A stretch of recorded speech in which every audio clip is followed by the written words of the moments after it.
Now, okay. So, napag-usapan natin yung confidential funds nung reported 430 bodyguards na represents 455% increase from panahon ni Robredo. Okay, marami tayong pinag-usapan. But speaking of bodyguards, military, security people, obviously, for over a week, pinag-usapan yung shirt at saka yung mga ginagawa ni Bato de la Rosa at yung dun sa Gilas versus China.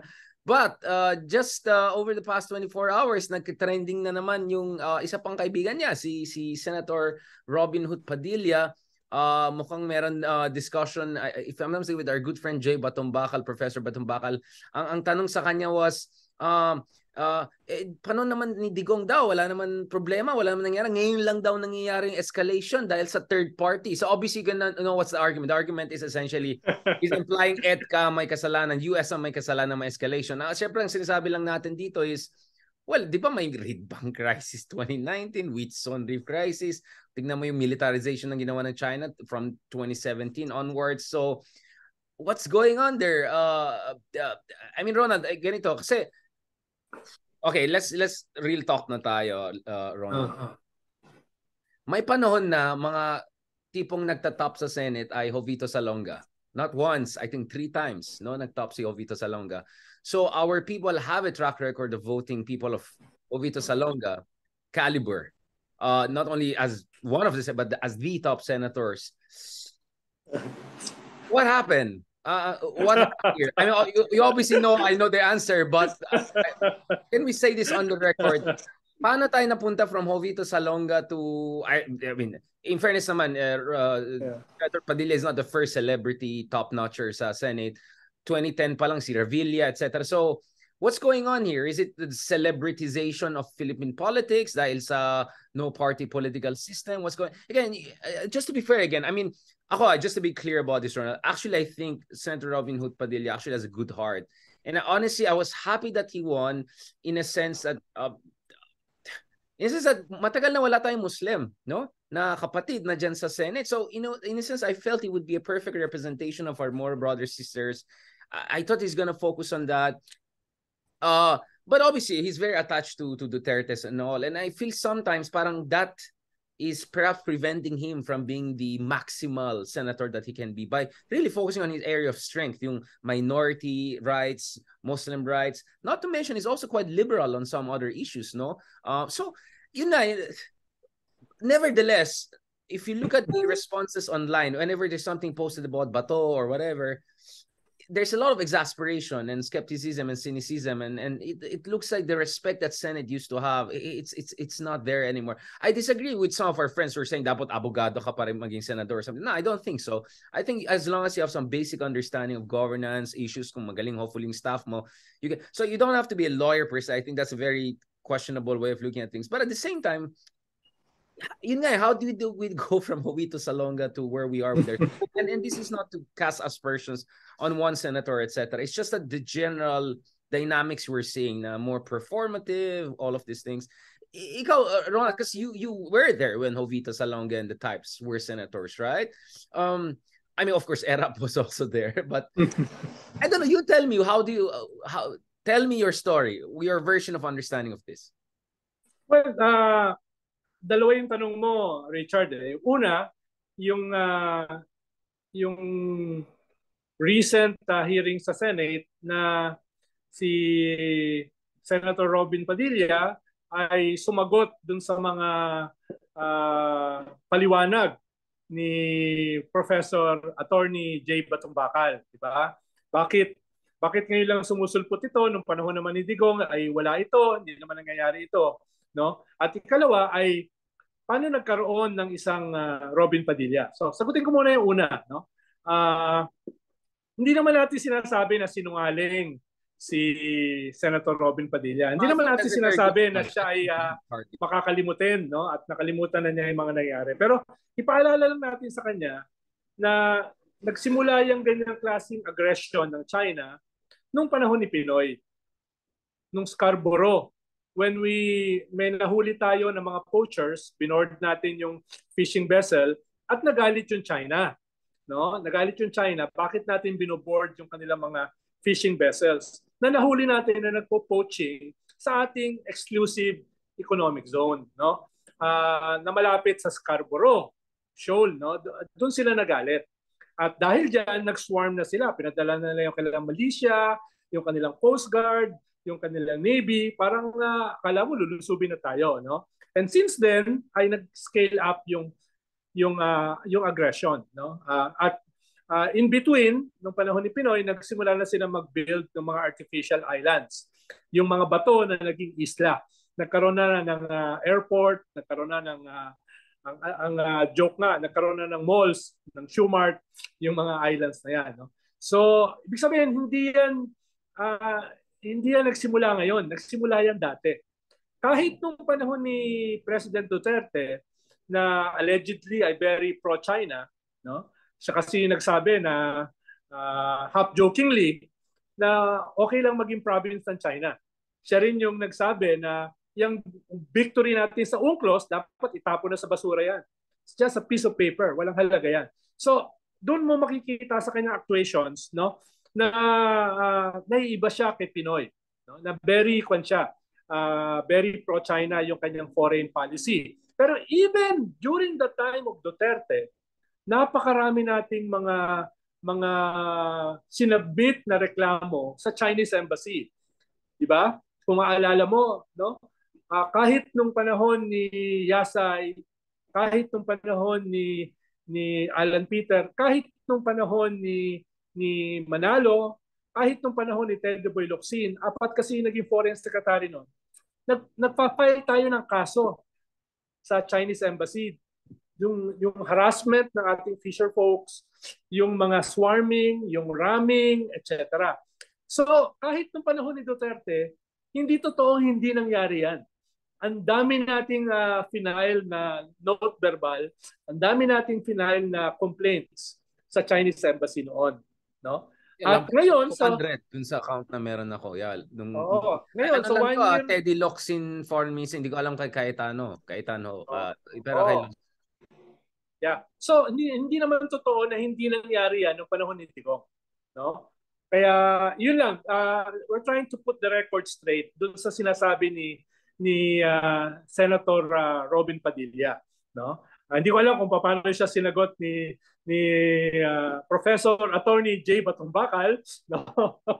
Dahil hindi ko na kaya panoorin. Nag-stop na after that. Very competent naman siya, no? Pero yun yung to set the record straight. Yung ikalawang mong tanong, no? Medyo mahabang diskusyon yan no? Paano nagbago yung ating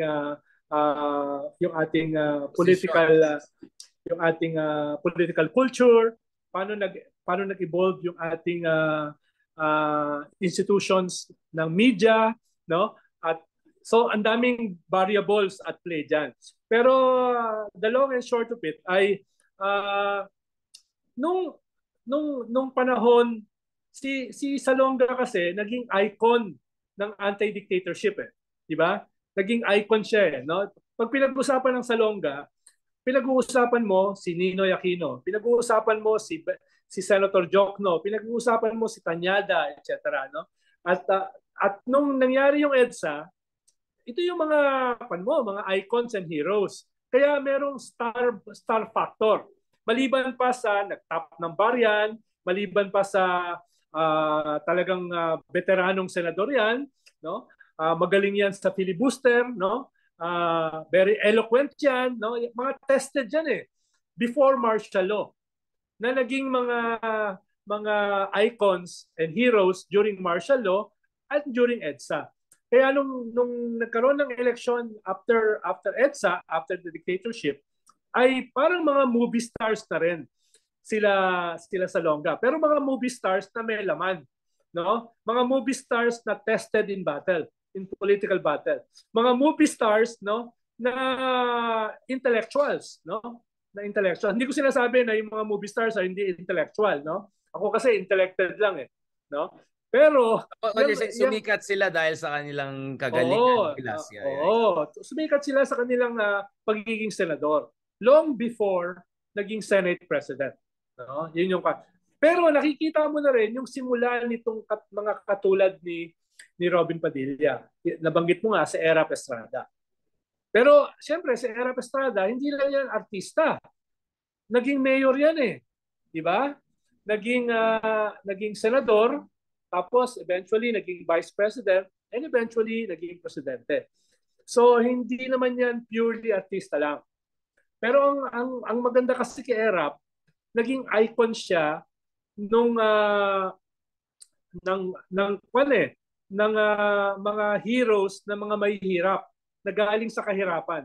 Naging icon siya, naging symbol siya, hindi lamang ng vigilantism katulad ng kanyang friend na si Fernando Po Jr., naging kwan siya na mahirap na lumalaban sa mga mayayaman at makapangyarihan.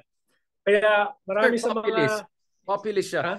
Pero I mean populist siya but loyalista din siya, 'di ba? I mean or at least he got the loyalist vote. I think the Marcos factor was important, right? I mean pro Marcos siya. Pro Marcos siya. Kaya nga kung titignan mo naman Richard, pag nagtatanong yung mga tao paano nakabalik ang mga Marcoses, hindi naman talaga sila totally nawala eh. No? Candid Imelda pa lang dapat tapos ng laban kung nagsama sila. Dahil in between 87 and 89, there were 11 coup attempts and some of them almost won, di ba? Ikalawa, yung 92 the first election after Cory, after the presidency of Cory, no? Kung ipagsasama mo yung boto ni Danding Cojuangco, no? Marcos Crony at saka si Imelda, they could have won. They could have defeated FDR. And then the next election, si Erap, it was a landslide election. Kahit wala pang political party si Erap na malakas, bago lang yung kanyang partido, PMP, kahit wala siyang machinery sa baba, sa locality, kahit wala siyang masyadong resources, nag-landslide siya. Partly dahil siya isang artista, partly ay galing siya, supportive siya sa mga Marcoses.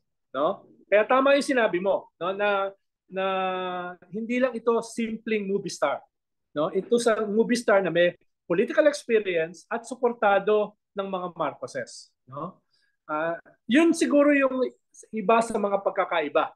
Pero kailangan pa natin ng mahabang diskusyon para talaga to understand, to deconstruct people like Robin Padilla, paano sila nag-number one.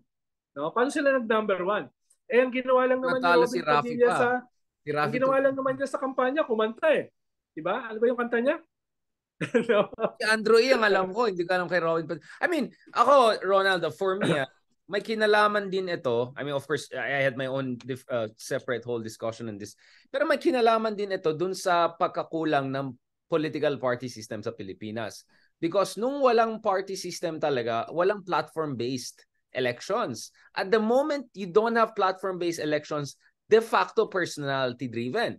When it's personality-driven, automatically meron advantage ang celebrities, especially entertainment celebrities who are already seen as tumutulong sa tao. Kasi diba yung mga role nila sa movie or even if yung role nila sa movie ay kontrabida, dun sa totoo na, you know, yung mga tao na, kunyari, nag-shooting sila sa Tondo, tutulungan nila. Ito yung mga sinasabi sa atin, mga kaibigan natin, sila John Gibbs, etc. So, they have a natural understanding of the pulse of the people, kumbaga, no? So for me, may kinalaman talaga ito dun sa sistema natin kung saan wala tayong totoong political party. So ano bang basihan ng tao para bumoto sa'yo? Kasi wala naman policy discussion talaga para makita kung alam mo yung pinagsasabi mo, di ba? So it's really performative. Celebrity. Lalo na, yeah. Lalo na ngayon. No party, anything goes kind of system. Lalo ko sisisiin yung lack of party system. Then, in fairness naman kay Robin Hood Padilla, etc., I think he really wants to serve the country, etc. So for me, system talaga yung problema dito. Yes, lalo na ngayon dahil dati pa mahina na yung ating party system, anemic na yung ating party system, at nire-reinforce niya yung a certain kind of political culture, di ba? Pero ngayon, in recent history, lalo pang lumala dahil halimbawa dahil nga napakahina na ng ating party system, no? Parang nagpapalit lang ng partido yung mga kandidato, lalo na sa Senado. Halimbawa, si Gloria Macapagal Arroyo, when he became president, no? Dahil naging senador muna siya at naging vice president siya, ang kanyang partido 5. no? 5 yung kanyang partido at the same time, no? Liberal Party siya, meron siyang kampi, meron ka sa NUCD, etc. So, makikita mo talaga yung pambababoy sa ating party system na mahina na nga from the start, no? Ngayon, halimbawa nito nakaraang eleksyon, nakita natin mga senador, no? Even from the opposition, even from the administration, sila ay dala-dala ng 3 o 2 presidentiables. Di ba? So lalo pang lumalala. Tapos makikita mo mga magkakamag-anak, no? 2 magkapatid, no? Hindi lang, no? 4 yata yung magkakapatid. Tapos meron pang mag-ina, di ba? So mukhang mauulit-uli yan next election, di ba? Mga magkakapatid magkakasama sa Senado, no? Na isa sa ito yung training ground para sa presidency usually, no? So yan yung wala tayong nakikitang light at the end of the tunnel. Lalong dumidilim yung tunnel sa ating party system, no? Na to start with, sabi mo nga ay weak at saka anemic na, no? Nabababoy pa at patuloy na nabababoy. Ronald, speaking of that, I want to talk about something which is dear to Robin Hood Padilla's heart, no? Senator Padilla's heart. Do you think... Yung pagsuklay ng bigote? No. Ibang usapan din. Constitutional change. Do you think that, ako sa federalism, I think both of us understand, federalism is essentially giving a carte blank check to all the warlords and dynasties local governments. But what about shift to a parliamentary system? Because I'm open to the debate, to the discussion, but hindi naman ako ututo na I'll find it automatic solution. But ikaw, what is your read about that? Do you think a shift to the parliamentary system may force us to have a more platform-based politics? Or no, bababuin din yung parliamentary system na yan? I mean, kita natin sa Malaysia, yung mga ganyang bansa na mas develop pa sa atin, grabe yung mga kanilang parliament, or Thailand for that matter, di ba? Grabe yung parliamentary politics. Yeah. Well, una, kinakailangan mo ng tunay na political parties para magkaroon ka ng tunay na parliamentary system. Dahil there's 1,001 different parliamentary system. Pero yung tunay na closer to the European model, kailangan mo talaga ng mga tunay na political parties na nag-emanate ideologically, no, dun sa interest ng lipunan, no? Yun yung mahalaga. Pero kung gagawin mo yan sa Pilipinas, mahihirapan. Right. No? Mahihirapan dahil mahirap magkaroon ng tunay na political parties sa present system. So, ang possibility lang diyan, Richard, ay magkaroon ka ng transition. Merong isang presidente, no, na mananalo, na visionary, no, na modern, no, na presidente, na gagamitin yung kanyang termino, no, to create the transition, no, to impose from above a system na gagawin mo munang aktivista yung estado, no, under his presidency, and create the wherewithal, create the requirements for real political parties. Halimbawa, party financing, no? Sa ibang bansa kasi ang political parties are partly financed by the state, di ba? Yes. Yan yung kaya nga meron sila mga political institutes na funded by the state, no? Yan hindi mangyayari ngayon, no? Mangyayari yan kung meron kang leader, a strong visionary leader na gagawin yan during his term, during his transition. Halimbawa, no, for lack of a better example, halimbawa maging presidente ka, no? Maging presidente ka. Yung 6 years mo, gagawitin mo para i-create yung conditions for a shift to a parliamentary system. Magkakaroon ka ng affirmative action, magkakaroon ka ng pressure na mag-create ng real parties. Yung tunay na turncoatism, talagang gagawin mong illegal at ipagbabawal mo, no? Tapos sasabayan mo yan ng massive education at saka media campaign, no, para kasabay ng reforms na gagawin mo. So, medyo no, intense, comprehensive kind of leadership, no? Pero kung ngayon wala yan, mahihirapan. Halos imposible. kahit maganda yung model of a parliamentary system, kinakailangan mo ng tunay na political parties na hindi magagawa at this point. Pero pwedeng magawa ng isang strong, enlightened leader during his term. No? Yun yung pwedeng mangyari. Ako kasi, Ronald, I wanted to clarify na siguro you're more talking about more Northern European kasi if you look at Italian parliamentary politics, I mean, or even the Greek, and now increasingly even the Spanish system, yung Vox Party, what's going on there, like, you know, even so, kasi mas relatable sa atin yung Southern Europe, di ba? The way na yung politics nila. And also, my fear is, even in the best case scenario, like Italy, for instance, we used to have very solid, di ba? Nung time na yan, may communist, socialist, Christian, liberal, etc. Look at saan nang napunta. Let's be honest, today's populism, right-wing populism, is an invention of Berlusconi.